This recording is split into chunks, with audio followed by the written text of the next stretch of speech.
will put that through into like Brew Labs farming, stuff like that.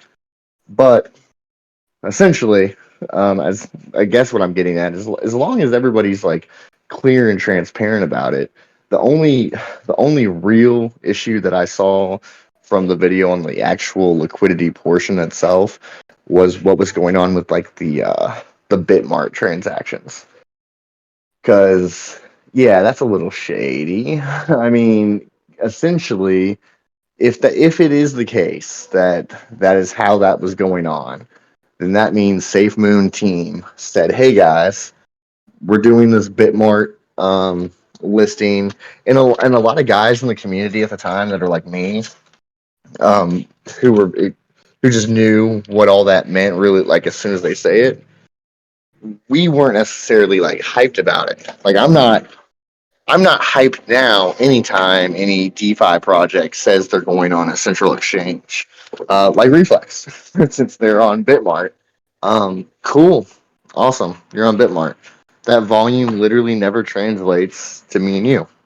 Ever. It can't. It's impossible for it to. The only way that they can make like a reward for, like if NBC listed on a central exchange, for instance, clarify, the only project that I know of that's actually working towards real rewards is from the actual exchange side, Y5. They are trying to work out true DEX volume. I don't know if they ever will or ever can. And then two, Everrise. They're trying to work it out themselves. Again, I don't know if they ever can or will. It's extremely complicated. But so, whenever I hear projects are listing on central exchanges, I've never been excited about it, and never could, because the way that it always would work is essentially, yeah, you'd get like a hard dollar value back. In Bitmart's case, it's USDT because that's what they use as like their base system. A lot of people do USDT. Some will use BUSD as like a backup, but anyways, USDT. So they generate USDT and then they send it to you, the project. And that's how like any swap, even Shillax, the little thing that we signed up for, it's the exact same thing. So the tokenomics are essentially negated completely from that platform itself. And then they return to you the difference in the hard value. Bitmart's USDT. In the case of Shillax for MBC, it'll be BNB. And then as the project receives it, we then have to do something to facilitate the rest of the tokenomics on our end. Well, if you stop and you think about it, there's no mathematical way to make it the exact same. Because let's just take, for example, real quick, let's use a 10% tax. So I go and I make a $400 purchase on Shillax, right? That $400 purchase on Shillax has that 10% tax applied, but it goes into Shillax pocket, not the DEX. So the DEX makes the transaction as a whitelist transaction. Shillex's contract taxes the BNB. They keep the BNB for you. Same thing Bitmart's doing, essentially. Exact same thing. You whitelist Bitmart or any other exchange, so if they need to buy more tokens from you, they're able to purchase the tokens directly from the DEX at no tax whatsoever. And then they implement the tax with a special little contract on their side. Okay, so then Shillax gets this BNB and they send it to us. Now I have BNB in a wallet, but if my tax is 10%, I now only have 40 BNB.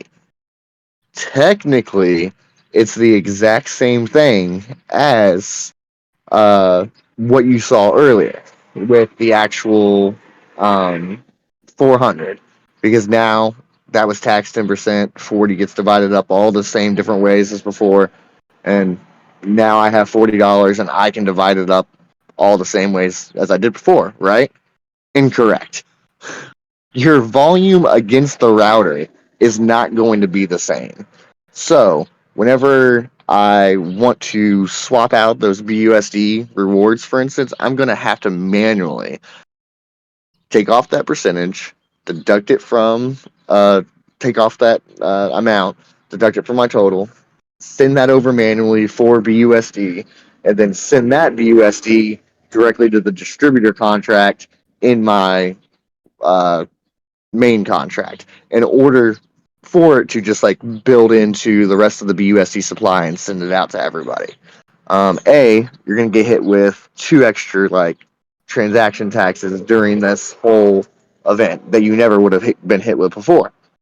And then secondly, you still have to do your swap back for the actual tokens itself in order to get like your liquidity pair.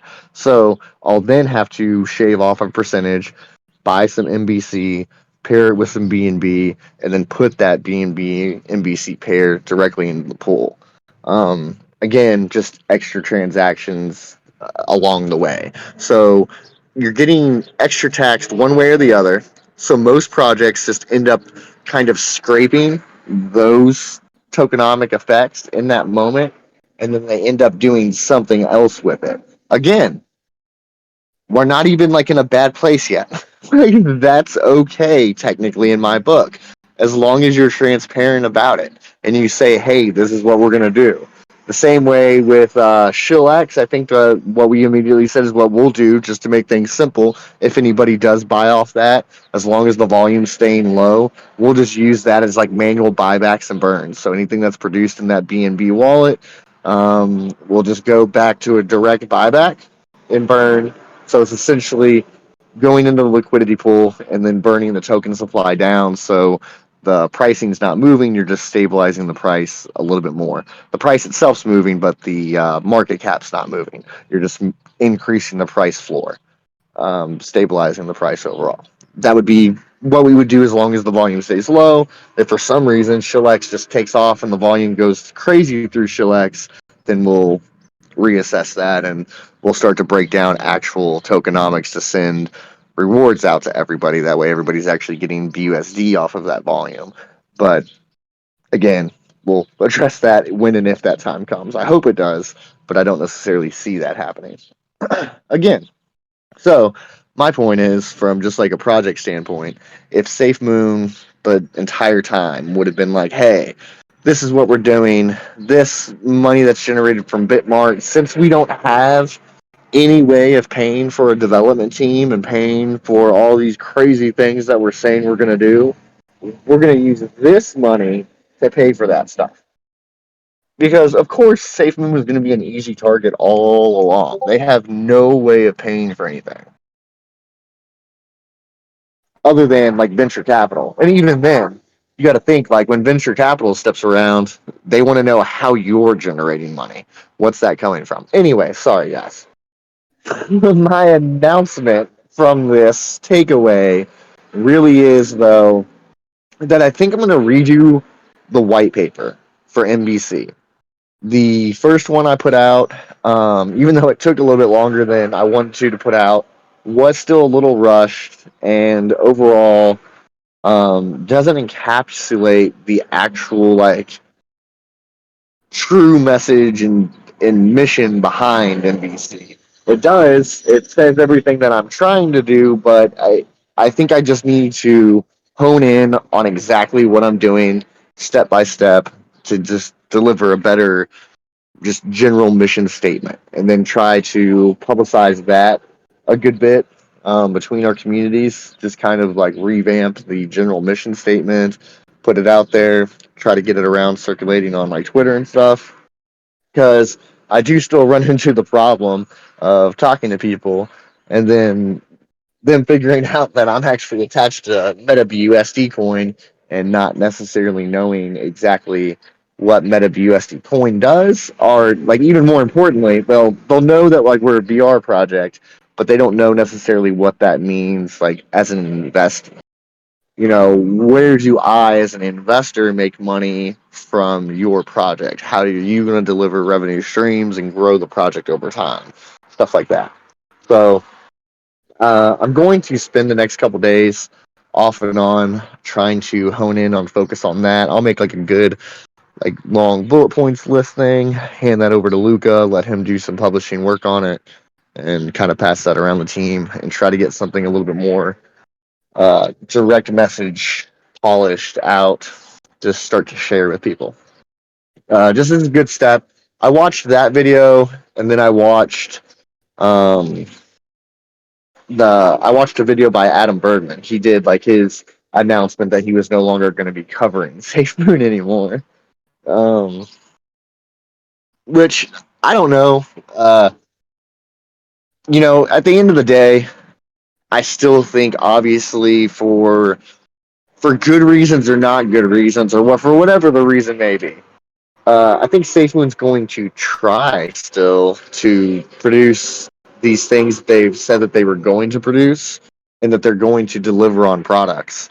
They almost have to at this point. They're kind of like just stuck on that train of like they already got so overhyped and already have so many people looking at them, FBI involved and stuff like that. They just kind of have to keep going and try to produce the best things possible. So hopefully there's still something there and there's still hope for it.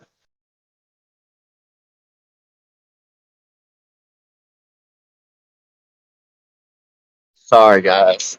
As you crazy British people would say, a lorry just went by. I had to mute myself for a moment. Anyways, yeah. So back on to the actual true NBC news for the day-to-day stuff. Today, I will be meeting up with the VR dev and VR here in just a little bit to do the physics testing on the air hockey table itself. Make sure that that's all finalized, get that done out of the way. I still need new artwork for that. I've had a hard time actually getting in touch with Cody, our artist. I'm not sure what he's been doing, if he's been busy or what's been up, but I'll need to reach out to him again today. I need to try to get a new banner for that. It just looks a little pixelated, the one that we have, so I want that to look a little bit crisper. Uh, anyways, um, once that's finished and finalized, he'll move on to the sounds, and hopefully, I think everything should be good. We'll be ready for further testing on that stuff tomorrow night. Provided everybody that tested out likes what they see, everything seems to be working, well enough that we feel comfortable pushing the okay on the publishing. We'll go ahead and publish that. As soon as we get it published, Glow Token, surprisingly enough, like without my involvement in Glow Token or not, their core team happens to be VR enthusiasts that like all already own Oculuses and all currently hang out in alt space, which is somewhere that I used to hang out in alt space all the time, like 2 years ago. But alt space kind of died. I'm surprised they're still hanging out there. Everybody's moved over to VR chat. Anyways, but so they've been hanging out in like alt space, and they don't have like a dedicated room or anything like that. They just kind of have like an area, a campfire area that they like to go to. So they're gonna kind of just like immediately um, start to utilize our space as soon as it's published. And I'm actually meeting um, Shane, which I wish I knew who he was on the team. I can probably check real quick, so I'm not a jerk. But I'll be meeting Shane tonight in VR to kind of go over a few things about how we can further integrate. And I lie to everybody. Oh my gosh, I'm a jerk. Um, I'm meeting Jared. He's the uh, I don't even know what that means. He's the VP of E, so maybe like of entertainment. I don't know, but he's the VP OE of Glow Token. I'll be meeting him this evening in VR just to again discuss further integration. What can we actually do for them? Some projects it's really easy, and some projects it's a little bit more difficult. to figure out like, hey, what can we actually do for you? For instance, they don't have like their NFT marketplace live yet, and they don't have their NFT line live yet. So hopefully all that stuff is live by the time our Web3 C app is done. Because then I could just easily integrate at least that stuff for them, give them access to like a cool NFT marketplace that's in a VR realm, and add in their NFTs to like our existing VR MBC marketplace, and you just peruse their stuff along with any other partners. But until those things are done, it'll have to be a little bit more creative. Something that we've talked about with a few other projects is just giving them access to sponsor like individual um like games. I don't want to say games, like interactive games though, like we've talked about before. It'll be something like skee ball, a claw machine, a little basketball goal, air hockey, ping pong, um, what's that? The whack-a-mole, stuff like that. Little interactive experiences that you would expect to see like a fun, fair event of some sort, stuff like that. So, talking about giving them access to just sponsor those things, we'll be able to brand it out as if it was theirs, give them like a white label experience between a bunch of different projects, just at the very least to give them some advertising recognition as they continue to build up their offerings. But there's other projects where it's really simple to do like some fantastic integration. And I know I keep touching it based on DFS Mafia and Everreflect, but those are really good ones. Those are really great examples. DFS Mafia with their fantasy sports platform, I know from behind the scenes that really is coming along very, very nicely. They've got some great devs that are putting in some great work over there, and I believe that product's going to be live right around the same time that our standalone Web3 application's live. So integrating them into a space, giving them access to a VR UI with their existing software, easy as pie. Brew Labs, another one, easy as pie. They have a UI now. We literally just gonna steal. They're working with us, I swear. We're just going to work with them to get their APIs, plug it in to our existing VR UI, and facilitate the exact same contract interaction that you have now with a Web3 overlay function, but just have that done directly in VR. And in time, these experiences and these interactions will continue to expand and grow. And what I mean by that, at first, in with Brew Labs for simplicity, you might be walking up to like a screen or to like a little ATM like machine or something like that to do your interaction. But in time, as we continue to build relationships with these projects and they continue to enjoy the interactive development that we're putting out there for them, they'll continue to sponsor larger and better experiences. And somebody with Brew Labs, for instance, we've talked about in the past, adding in like a gardening area where you go and you're really farming in order to collect your farm rewards and stuff like that. Um, these are things that we will be able to provide project partners, and we will do so again early on at a very low to no cost. But over time, we will have to continue to charge different listing prices, or work together to develop these experiences as a team through collaborative efforts and revenue sharing through different avenues. There's multiple ways that you can structure these things to come together, and we're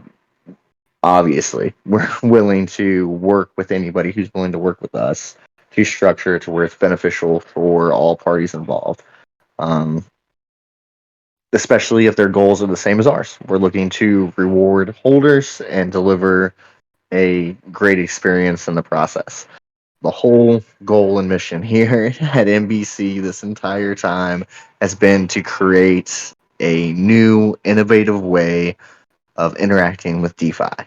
Something that you've never done before, and that I hope carries forward in many ways into the future through many projects, and we always have a seat at the table, um, being the innovators of this interaction. I think that we have a way of approaching this that is extremely realistic and again just delivers results. So that's my mission. That's my mainstay. That's what I'll stick to, and we're getting there. So I hope everybody's happy with the journey so far. We're gonna keep it going, full steam ahead. I have some talks that I'm in with now with multiple parties outside of the crypto space. I'm closing in on one right now that I'm hopefully able to announce very, very soon.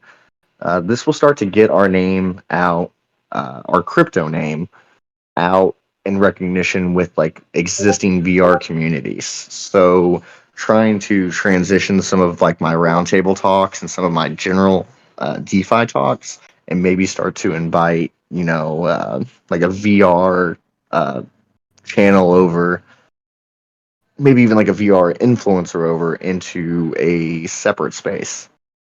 Especially now that we're going to have this AMA room published in live. As soon as that's published in live, I'm hoping that I can get Side Quest, which you may or may not know who that is, but in the VR space, it's a very, very well known platform. And hopefully, getting that platform involved, conducting some AMA talks with us, as an introduction to both sides of the coin.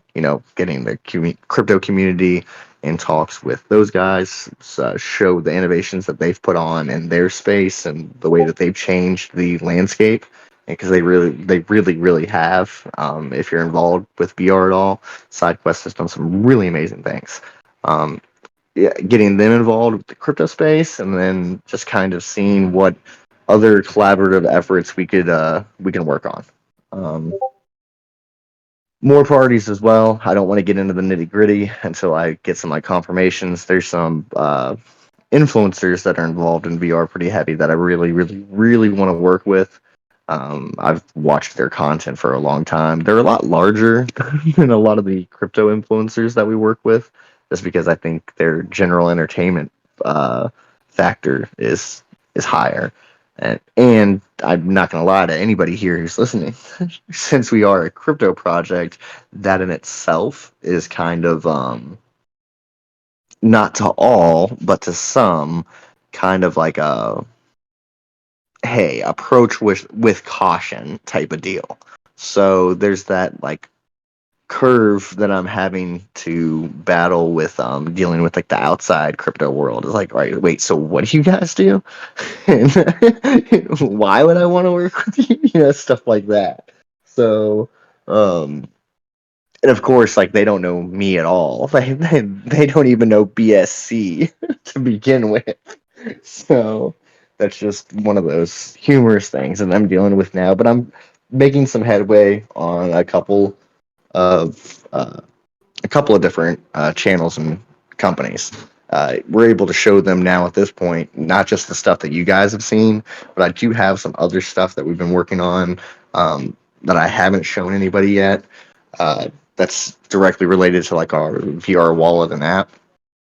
Um, I'm not showing it for good reasons. Nobody wants to see it yet, but we are pushing forward with the development, and that's what some of these other projects and companies are really, really interested in.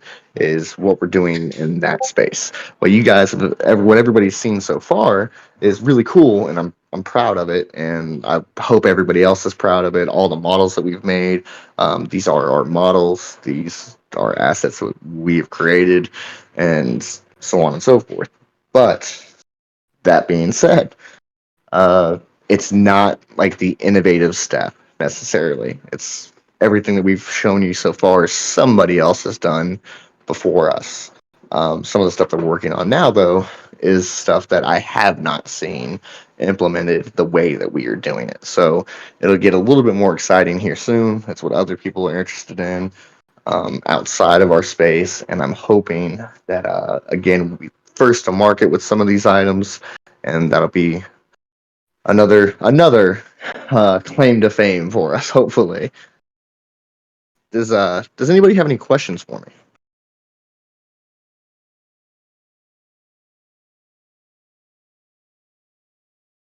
Awesome. Well, I apologize that I rambled on for 40 minutes. A lot of it was about safe mode, and I apologize about that. But that was, that was one of those things. If you've been here since the beginning, we've talked fairly openly about Safe Moon since the very beginning.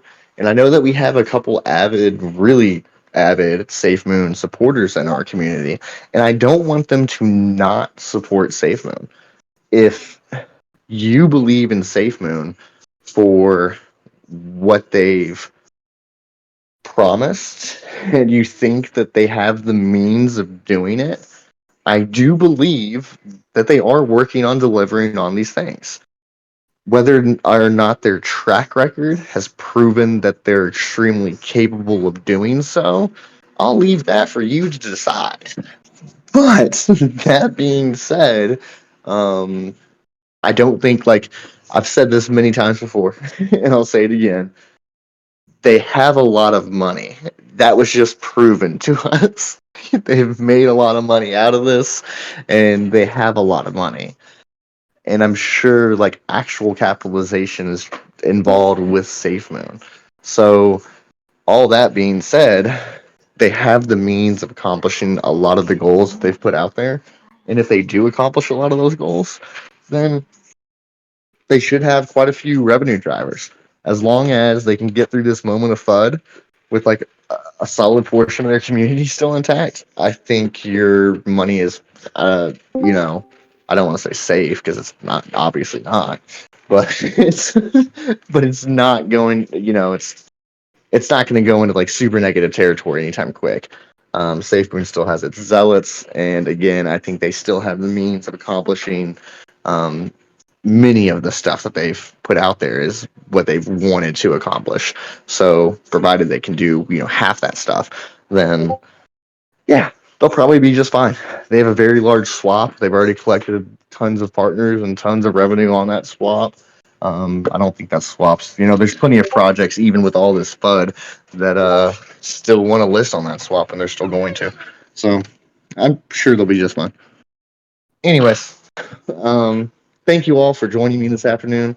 If there's any questions, I've got a few more moments. I've got a call in about 20 minutes I'm going to have to take. But if anybody has anything, I'm here now.